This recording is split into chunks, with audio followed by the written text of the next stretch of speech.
When Sarah Martinez stood outside La Belle restaurant on a cold Los Angeles evening, she wasn't looking for a miracle. After 6 months of homelessness, she was just hoping for enough money to buy a sandwich. She had no idea that asking the tall man in sunglasses for help would change her life forever, or that LeBron James would do so much more than just buy her a meal. This is her story. Sarah Martinez pulled her thin jacket tighter around her shoulders as the evening wind swept through the streets of Los Angeles.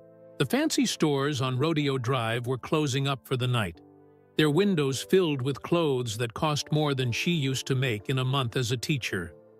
6 months ago, she would have walked these same streets window shopping with her husband Miguel. Now, she was just trying to find a safe place to sleep. The small backpack she carried held everything she owned in the world. Most people probably thought it contained bottles or trash, but inside were her most precious treasures. Her teaching, certificate from UCLA, her wedding photo, and Miguel's watch. The watch didn't work anymore. It had stopped at 3:47 p.m., the exact moment Miguel's heart had given out in the hospital room. Sarah couldn't bring herself to get rid of it. Sometimes at night, she held it close to her ear, pretending she could still hear it ticking. "Move along," a security guard said, waving his flashlight at her. "You can't sleep here."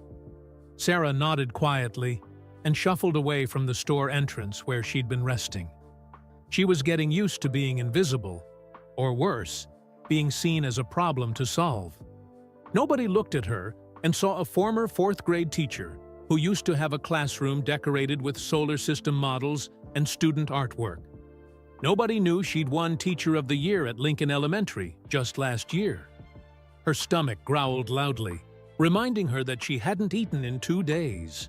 The last of her money had gone to buying a bottle of shampoo so she could wash her hair in the public bathroom. Looking clean was important. It helped her blend in, made her less of a target. Sarah had learned that lesson the hard way during her first week on the streets.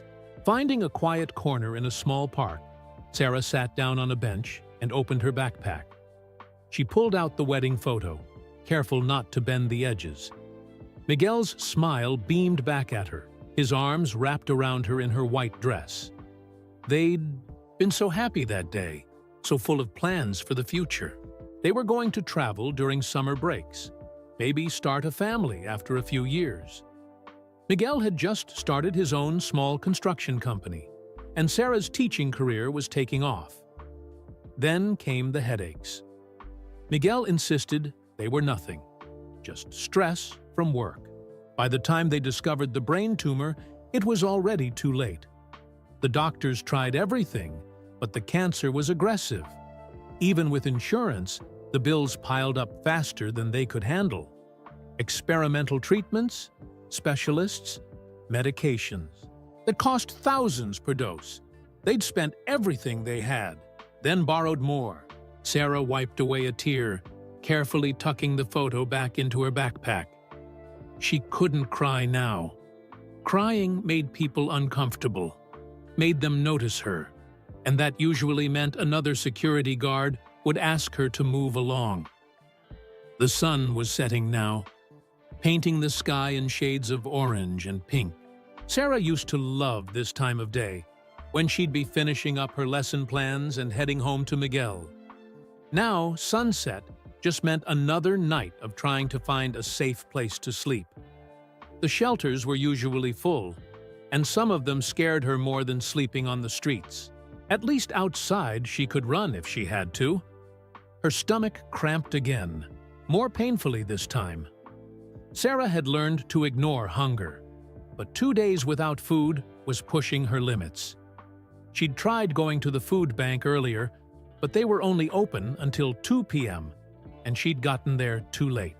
The soup kitchen near the church served dinner, but it was across town, and she didn't have money for the bus. Standing up slowly, Sarah shouldered her backpack and began walking down the street. The restaurants were starting to fill up with the dinner crowd. Through the windows, she could see people laughing, eating, enjoying their meals without thinking twice about the cost. The smell of food made her dizzy with hunger. Sarah had never begged.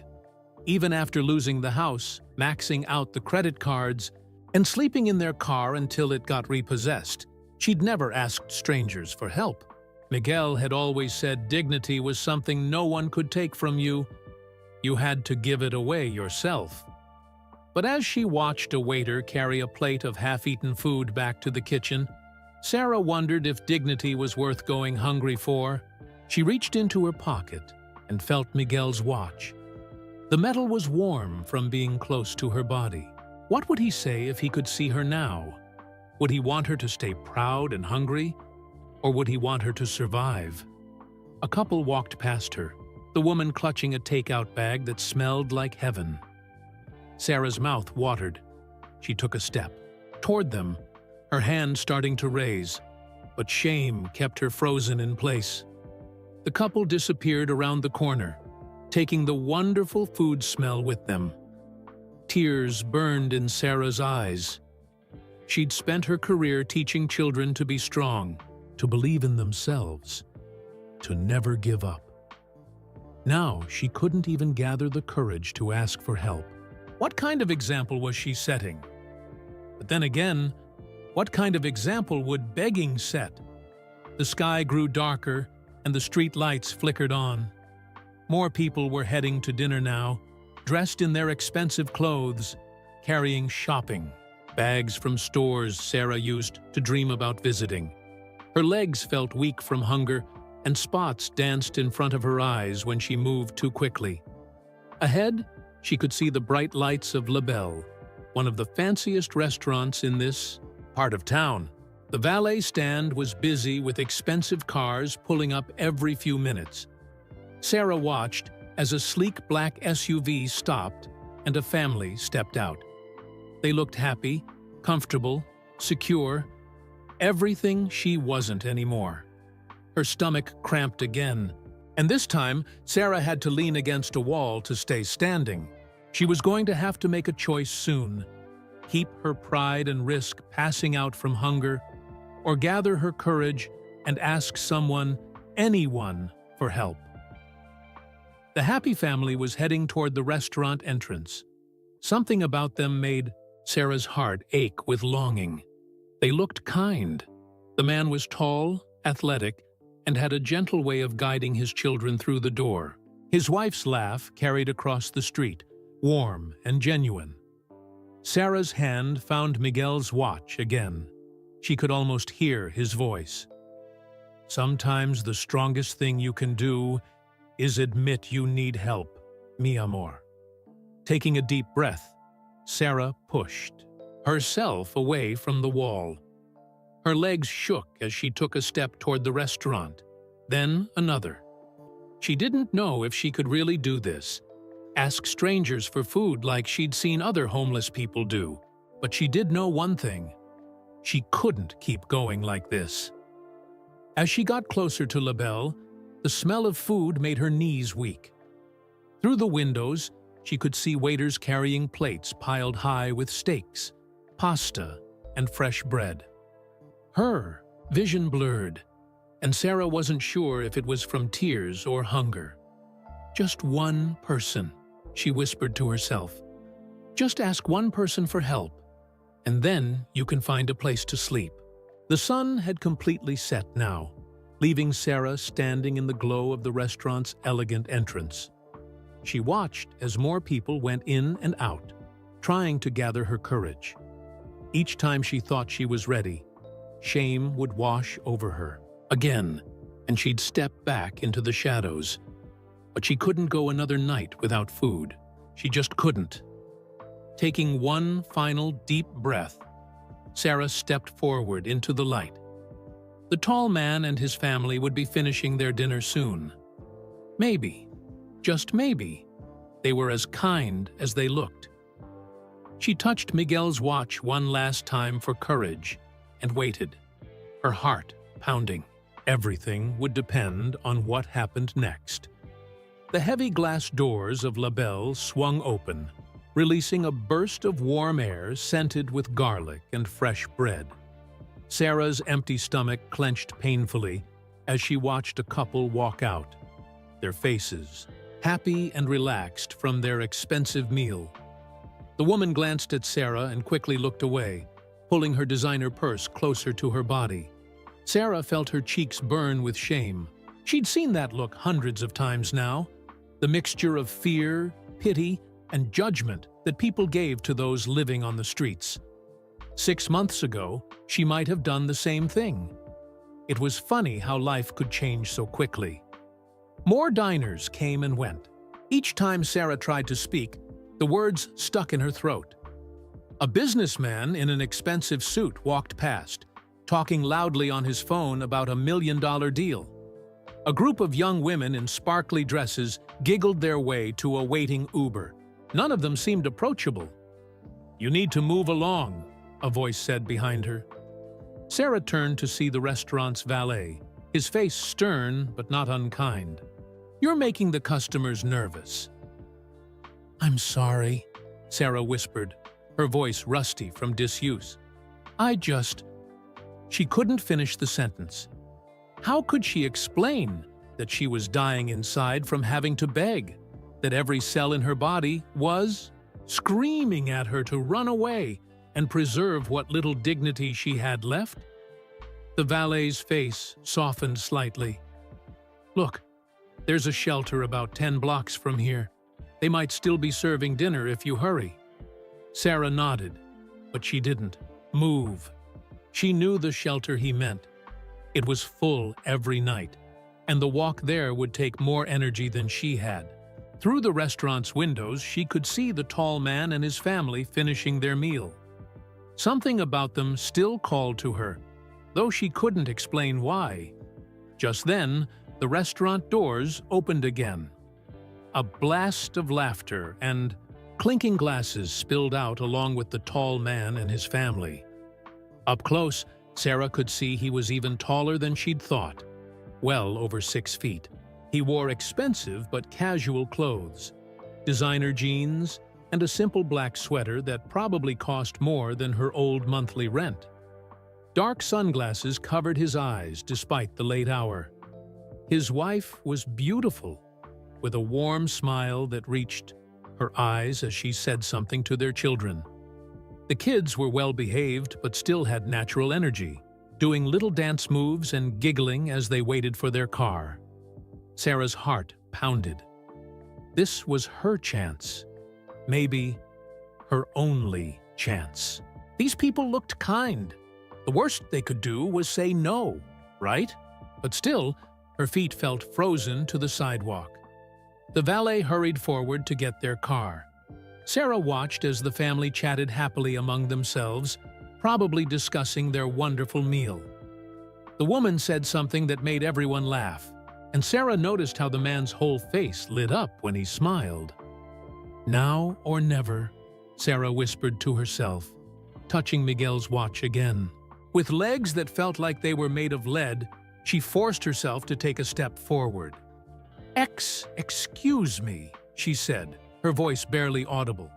Nobody heard her. The valet was pulling up with their car, a sleek black SUV that probably cost more than her old house. Sarah cleared her throat and tried again, louder this time. "Excuse me, sir?" The tall man turned toward her voice. His wife paused in her conversation with the children, her expression curious, but not fearful like so many others had been. "I'm so sorry to bother you," Sarah said quickly, the words tumbling out before she could lose her nerve. "I haven't eaten in 2 days, and I was wondering," her voice cracked. This was harder than she'd imagined. "I was wondering if you could maybe help me get some food." There was a moment of silence. Sarah wanted to disappear into the ground. What was she thinking, approaching people like this? They probably thought she was going to rob them, or that she'd spend any money they gave her on drugs or alcohol. The man didn't respond immediately. Instead, he reached up and slowly removed his sunglasses. Sarah gasped softly, as she finally saw his full face clearly in the restaurant's lights. She didn't follow sports much, but everyone in Los Angeles knew this face. Standing in front of her, looking at her with kind, thoughtful eyes, was LeBron James. Sarah took a stumbling step backward. "I'm sorry," she stammered. "I didn't realize. I didn't know. I'll go." She turned to hurry away, mortified that she'd just begged for food from one of the most famous athletes in the world. "Wait!" LeBron called after her, his voice gentle but firm. Sarah froze, her back still turned. "Please don't go." Slowly, Sarah turned around. LeBron had taken a few steps toward her, his face showing none of the judgment or pity she'd grown used to seeing. Instead, he looked at her with genuine concern. "When's the last time you had a real meal?" he asked. Sarah swallowed hard. "I had half a sandwich from the food bank 3 days ago," she admitted. "But they were closed today when I got there." LeBron glanced at his wife, who had moved closer. They seemed to have a silent conversation with just their eyes. Sarah had used to do that with Miguel, communicate without words. The memory made her heart ache. "What's your name?" LeBron's wife asked, her voice warm and kind. "Sarah Martinez."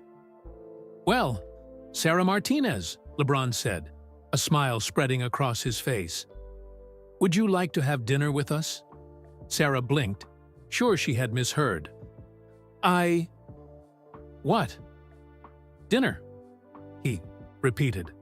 "We were just about to order dessert, but I bet the kitchen would be happy to make you a proper meal first." "Oh no, I couldn't," Sarah protested, even as her stomach growled loudly enough for everyone to hear. "I just thought maybe. I was only asking for maybe enough for a sandwich or something." "Mom, can she sit next to me?" one of the children asked excitedly. "I can tell her about my basketball game." Sarah's vision blurred with tears. When was the last time anyone had wanted her to sit next to them? When was the last time anyone had looked at her and seen a person instead of a problem? "I don't want to impose," she whispered. LeBron's wife, Sarah remembered her name was Savannah, stepped forward and gently touched Sarah's arm. "Honey, you're not imposing. Everyone needs help sometimes. Tonight, we'd be honored if you'd join us." Sarah looked at each of their faces. LeBron's gentle smile, Savannah's kind eyes, the children's excited expressions. No judgment, no fear, no pity. Just simple human kindness. "Thank you," she managed to say through her tears. "Thank you so much," LeBron nodded to the valet, who was trying hard to pretend he wasn't watching the scene unfold. "We won't need the car just yet," he said, then turned back to Sarah. "Come on, let's get you something to eat." As they walked back toward the restaurant's entrance, Sarah noticed some people had stopped to stare, phones out to take pictures. She started to shrink back, but felt Savannah's gentle hand on her shoulder, guiding her forward. "Don't worry about them," Savannah whispered. "Tonight, you're with family." Family. The word echoed in Sarah's mind as they approached the host stand.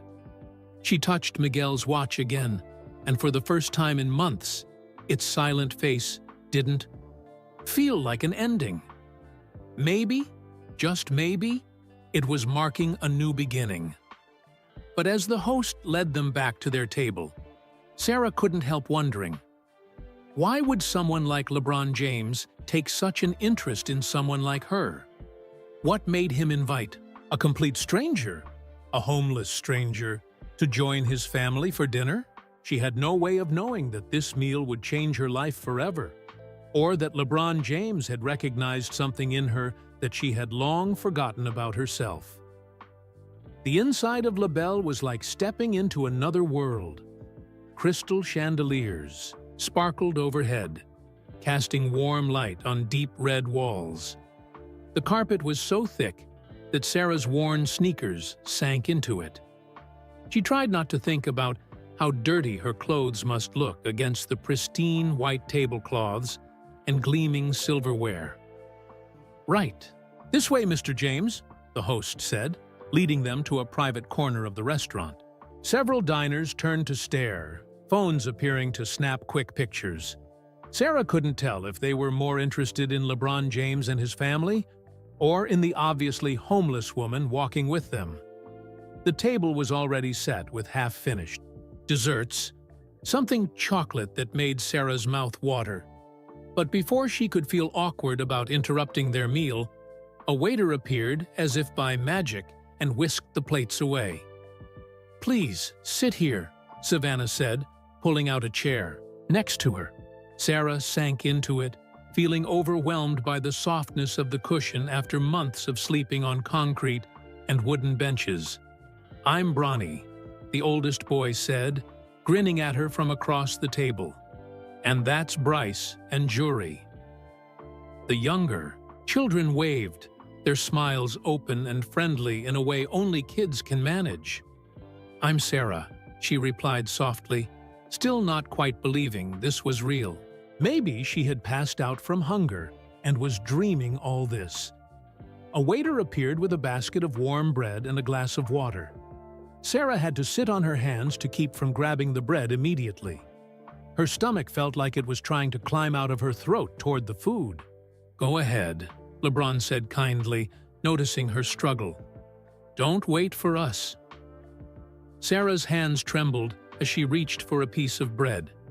She tried to eat slowly, to remember her manners, but the first bite of warm, fresh bread nearly brought tears to her eyes. It was the best thing she had tasted in months. "Would you like to see a menu?" the waiter asked, his professional manner never slipping despite the unusual situation. "Bring us one of everything from the appetizer menu," LeBron said before Sarah could respond. "And then whatever the lady would like for her main course." Sarah nearly choked on her bread. "Oh no, that's too much. Just soup or something simple?" "Would be fine." "Mom, can I tell her about my game now?" Bryce interrupted, practically bouncing in his seat. Savannah laughed. "Let her eat some bread first, honey. Then you can tell her all about it." Sarah took another piece of bread, trying to eat more slowly this time. The water was cold and clean, so different from the lukewarm sips she got from public fountains. Everything felt surreal. The soft chair, the warm bread, the kind faces around her. "So, Sarah," Savannah said gently, "where are you from, originally?" "Here in L.A., Sarah replied, dabbing her mouth with the crisp linen napkin. "I grew up in Echo Park." "And what did you do before?" Savannah's question was careful, respectful. Sarah's hand automatically went to her backpack, where her teaching certificate was safely stored. "I was a teacher," she said quietly. "4th grade at Lincoln Elementary."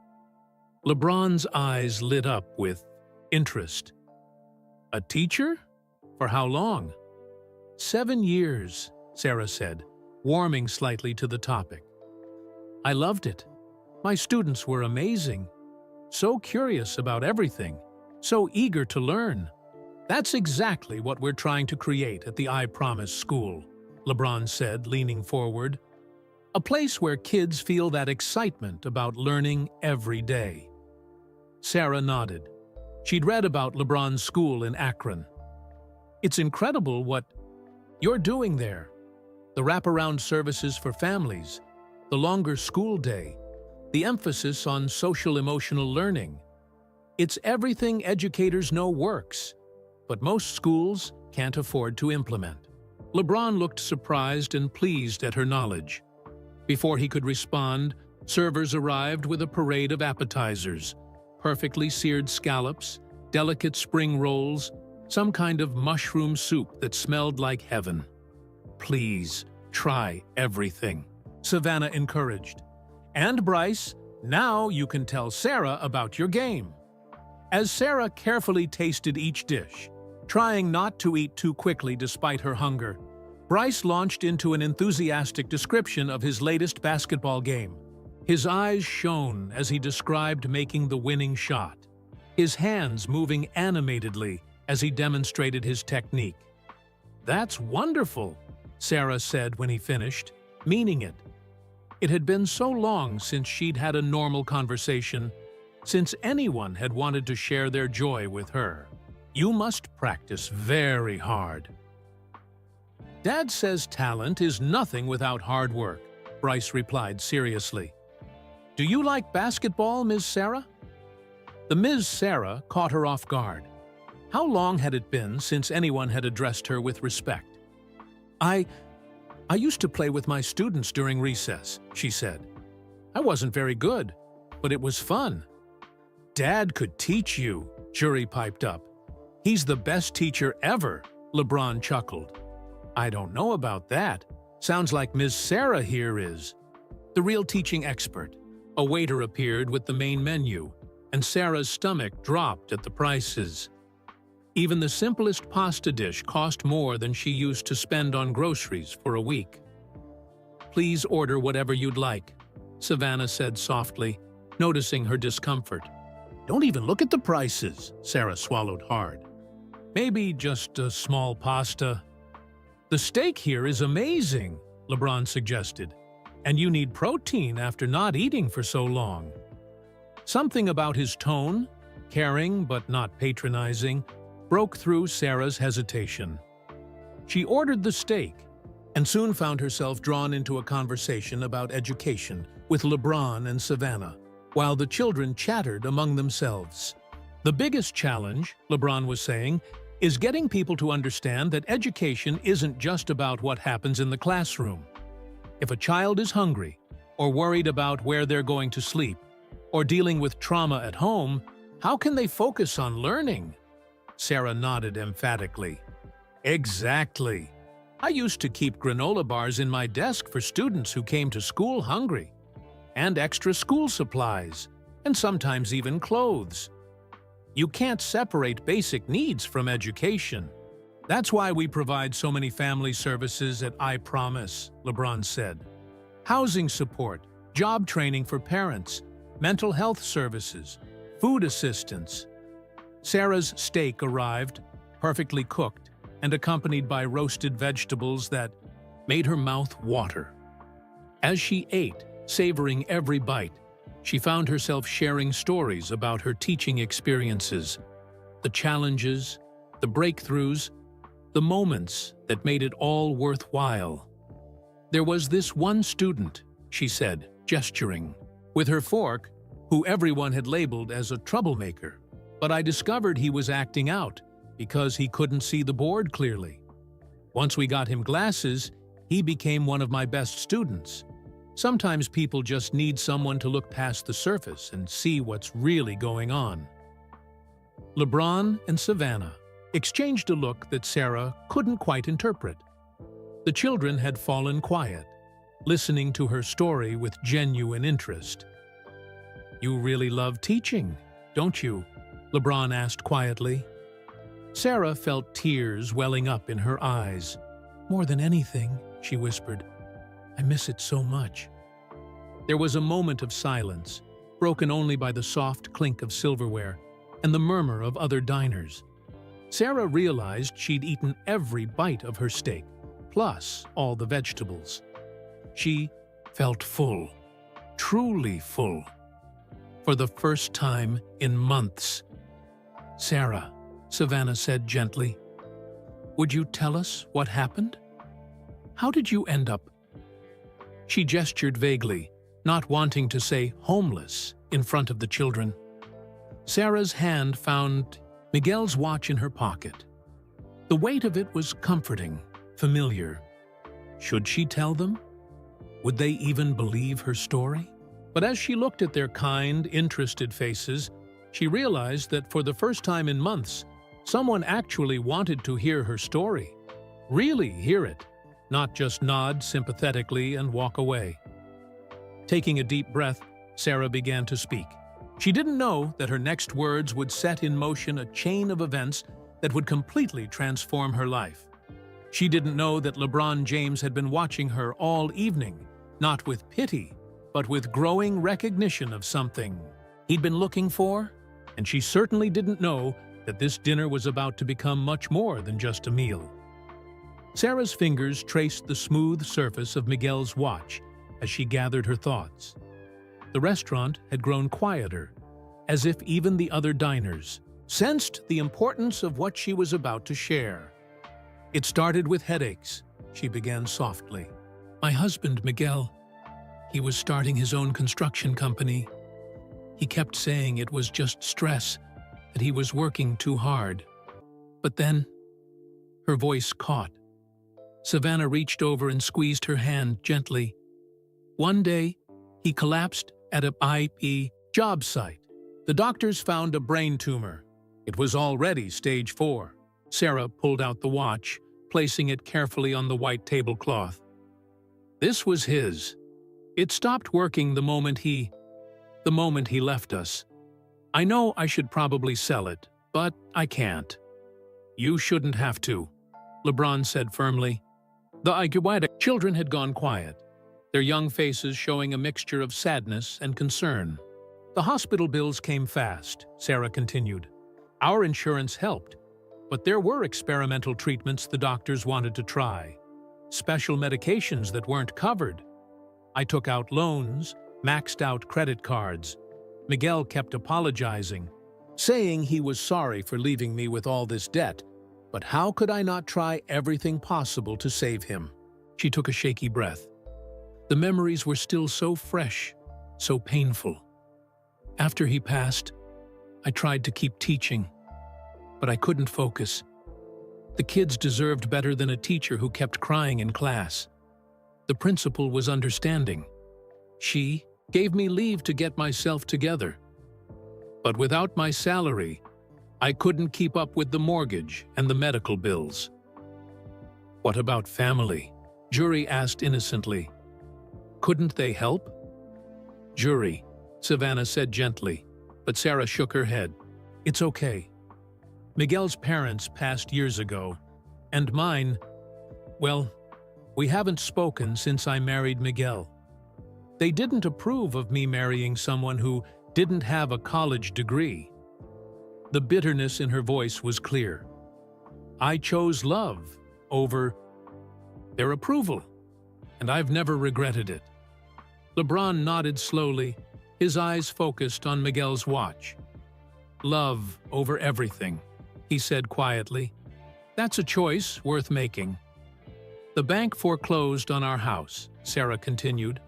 "I lived in my car for a while, trying to find another teaching job. But it's hard to get hired when you don't have a permanent address. Then the car got repossessed, and..." She gestured at herself. "Here I am." "How long?" Savannah asked softly. 6 months on the streets. I tried the shelters, but..." Sarah shuddered, slightly. "Sometimes they're more dangerous than sleeping outside. At least outside you can run if you need to." "Mom?" Bronny said suddenly, his voice urgent. "We have to help her. We can't just..." "Bronny," LeBron interrupted gently. "Sometimes helping isn't as simple as we want it to be." He turned to Sarah. "What would help look like to you? If you could have anything right now, what would you need?" Sarah stared at him, caught off guard by the question. No one had asked her that before. People usually just assumed they knew what she needed, or didn't want to know at all. She started, then stopped. "Honestly? A shower. A real shower with hot water and soap. Clean clothes. A safe place to sleep." Her voice got quieter. "And maybe a chance to teach again, even as a substitute, just to be in a classroom again." LeBron pulled out his phone, his expression thoughtful. "Would you excuse me for a moment?" he asked, standing up. "I need to make a call." Sarah watched nervously as he walked toward the restaurant's entrance, phone to his ear. Was he calling security? Had she said something wrong? But Savannah was still holding her hand, and the children were smiling at her encouragingly. "Daddy's going to help," Jury said with complete confidence. "He always helps people who need it." "Tell us about your students," Bryce asked, clearly, trying to distract her from worrying about LeBron's call. "What was your favorite thing to teach?"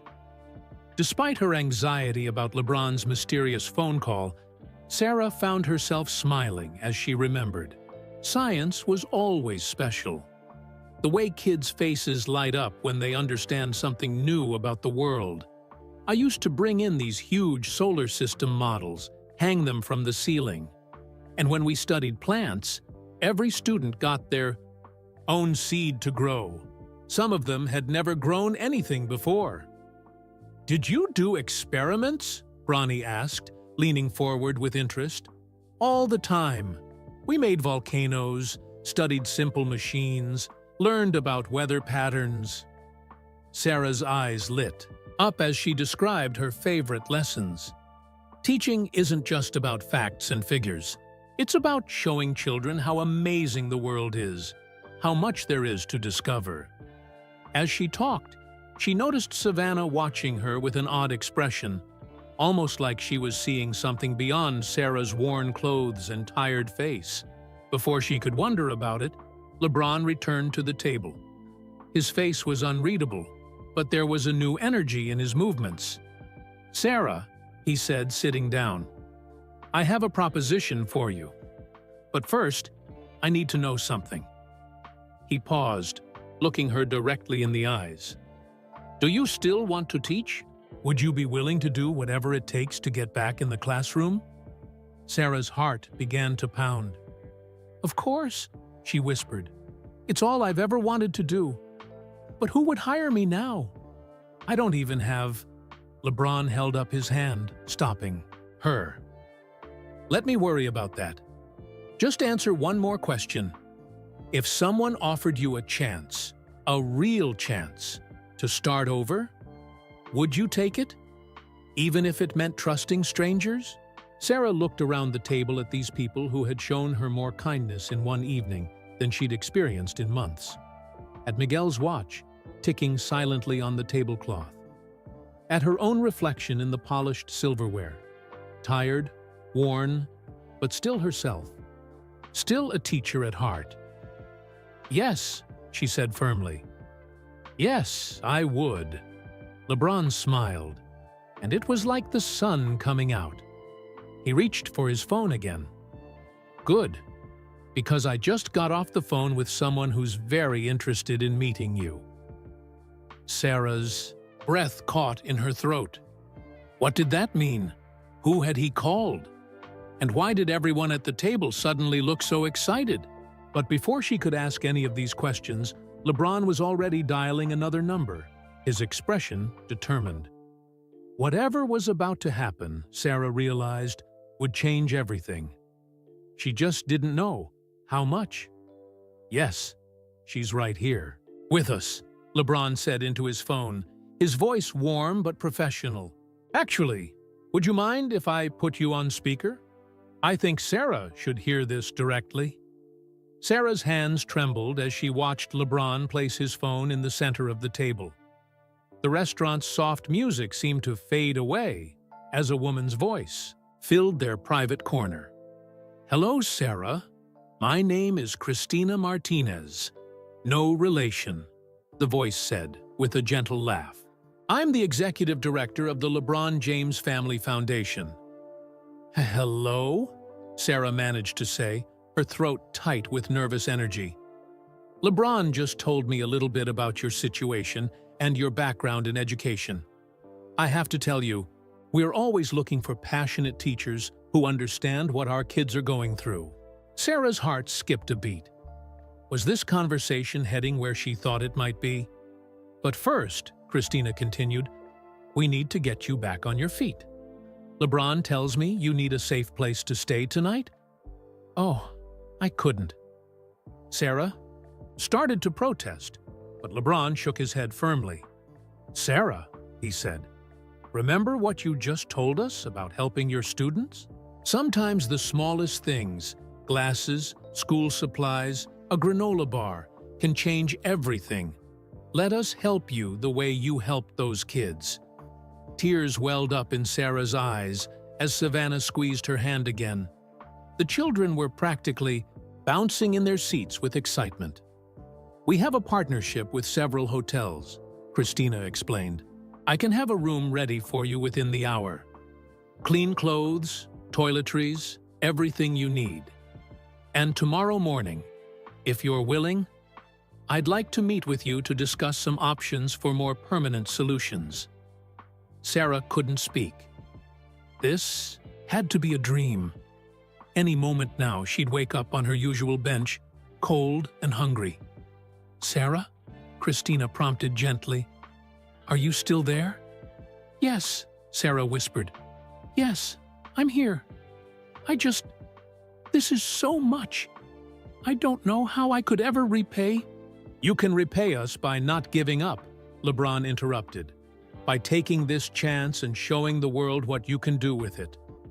Jury got up from her chair and came around to hug Sarah. The little girl's arms around her shoulders felt so real, so warm. This couldn't be a dream. "We've got a car coming," Christina said. "It'll take you to the hotel. Get some rest, take care of yourself, and I'll see you tomorrow at 10 a.m. Does that work for you?" Sarah nodded before remembering she was on the phone. "Yes," she said quickly. "Yes, that works. Thank you. Thank you so much." After they ended the call, Sarah sat in stunned silence. The evening had started with her gathering all her courage just to ask for food. "Now, here's my personal number," Savannah said, writing on a napkin. "Call or text if you need anything. I mean that, anything at all." "The car will be here in about 15 minutes, LeBron said, checking his phone. "That gives us time for dessert. Kids, what should we order for Ms. Sarah?" "The chocolate lava cake." All three children shouted at once, making Sarah laugh through her tears. As they waited for dessert, Sarah found herself sharing more stories about her teaching days. It felt good to talk about the happy times, the science fairs, the reading, competitions, the moments when a struggling student finally understood a difficult concept. "You know," LeBron said thoughtfully, "our students at I Promise come from all kinds of challenging backgrounds. Many of them have experienced homelessness, family struggles, poverty. They need teachers who can understand what they're going through." Sarah caught her breath. "Are you saying—" "I'm not saying anything yet," LeBron smiled. "That's for tomorrow's meeting with Christina. But I will say this, sometimes the hardest chapters in our lives prepare us to help others write better stories for themselves." The chocolate lava cake arrived, and Sarah had never tasted anything so wonderful. The warm chocolate sauce flowed out like liquid gold, and the vanilla ice cream melted perfectly around it. She savored every bite, aware that this meal marked a turning point in her life. All too soon, a discreet message came to their table. The car had arrived. Sarah gathered her small backpack, carefully tucking Miguel's watch back into her pocket. "Ms. Sarah?" Bronny said, as they all stood up. "Will we see you again?" "I hope so," she replied honestly. "I really hope so." The James family walked her to the car, shielding her from curious onlookers with natural grace. The vehicle was sleek and black, with tinted windows and a professional driver. "Remember," Savannah said, hugging her, "call anytime. And remember what I said about second chances," LeBron added, his voice serious. "Some people get them because they never gave up on giving others their first chances." Sarah looked at this incredible family one last time. The NBA superstar who had seen past her circumstances, his kind wife who had treated her like a friend, their wonderful children who had shared their evening and their hearts with a stranger. "I don't know how to thank you," she said softly.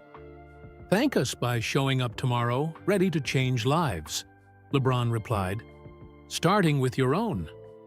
As the car pulled away from the restaurant, Sarah watched the James family through the rear window until they disappeared from view.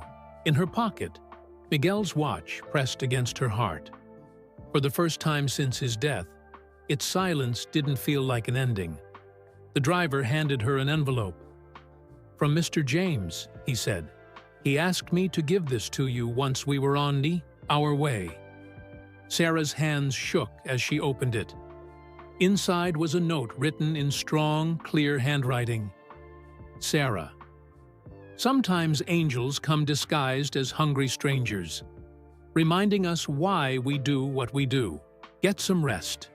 Tomorrow is the first day of your new chapter. LeBron. As the car moved through the nighttime streets of Los Angeles, Sarah held the note close. She didn't know what tomorrow's meeting would bring, but she knew one thing for certain. When she walked into that foundation office, she would walk in as a teacher, because that's what she had always been, even when she had nothing else. The hotel loomed ahead, its lights bright against the dark sky. Sarah touched Miguel's watch one last time and whispered, "I think this is it, mi amor. I think this is the beginning?" She had no idea just how right she was. 3 months later, Sarah stood in front of a tall building, her heart pounding as she looked down at the envelope in her hands. The morning sun cast long shadows across the sidewalk, and a cool breeze carried the promise of autumn. She looked different now. Clean, professional clothes had replaced her worn street outfit. Her hair was neatly styled, and her face had lost the gaunt, haunted look of someone who didn't know where their next meal would come from. But the biggest change wasn't visible on the outside. It was the return of hope in her eyes. The past 3 months had been a whirlwind of transformation. That first night in the hotel, she had cried for hours under the hot shower, watching months of street life wash away down the drain. She had slept in a real bed, clean and safe for the first time in what felt like forever. The meeting with Christina the next morning had changed everything. The LeBron James Family Foundation hadn't just offered her temporary help. They had presented her with a comprehensive plan to rebuild her life. "We believe in second chances," Christina had said. "But more than that, we believe in investing in people who invest in others." The foundation had arranged for temporary housing in a secure apartment complex. They had connected her with financial advisors who helped her navigate the mountain of medical debt, finding programs and solutions she hadn't known existed. A counselor had helped her process her grief over Miguel and the trauma of homelessness. Importantly, they had believed in her. Sarah's fingers traced the edges of the envelope. Inside was a job offer. She knew that much, but she didn't know the details. Christina had been mysteriously quiet about exactly what position they were considering her for. The past week had been a blur of interviews, classroom demonstrations, and conversations about educational philosophy.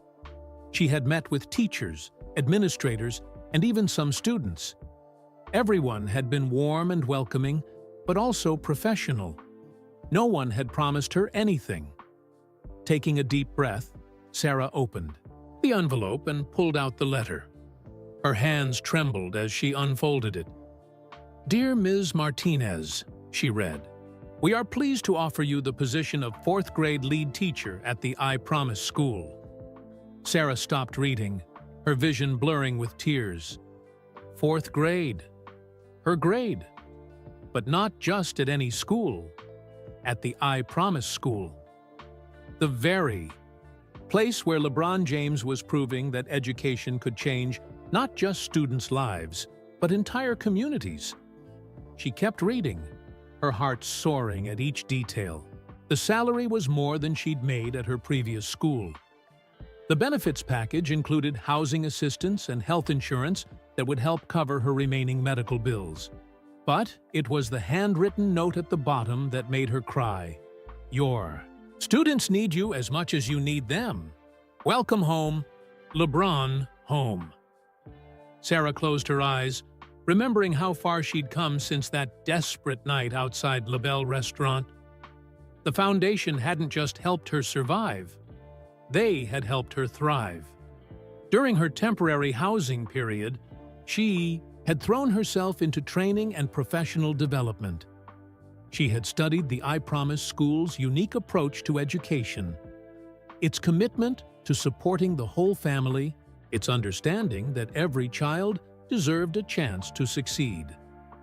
She thought about all the students she would meet, the lives she could touch. Many of them came from situations similar to what she had experienced. Families struggling with medical bills, housing insecurity, loss of income. She would be more than just their teacher. She would be living proof that difficulties didn't define your future. Sarah's hand went to her pocket, where Miguel's watch still rested. She had kept it, even after the foundation offered to have it repaired.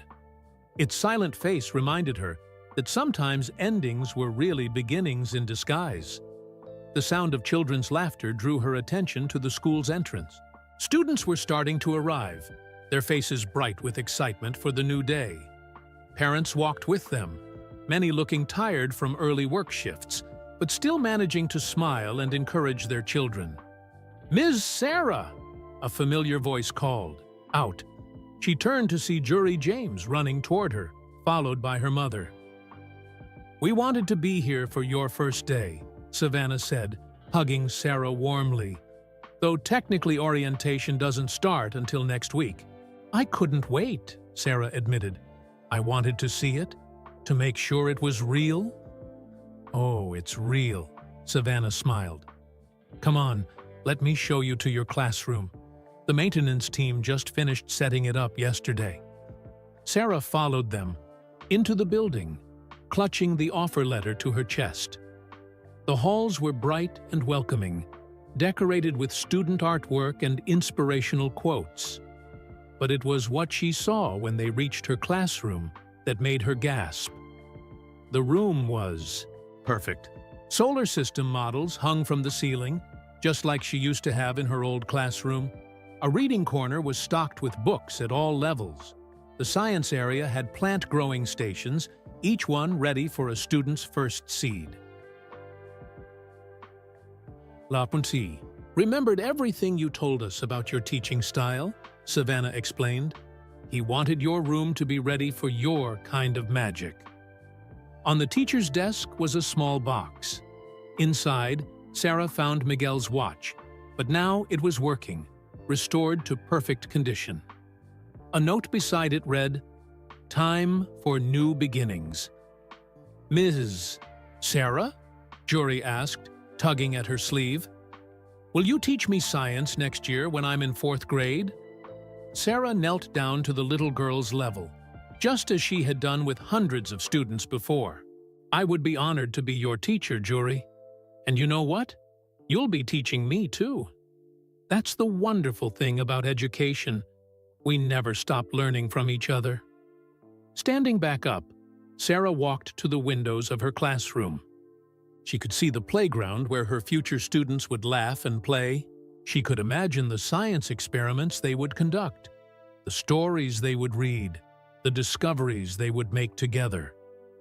3 months ago, she had been lost, hungry, and alone. Now she was found, whole, and surrounded by a community that believed in the power of education to transform lives. All because she had found the courage to ask for help, and because someone had taken the time to really see her. Sarah touched Miguel's newly repaired watch, now ticking steadily, like a heart beating with new purpose.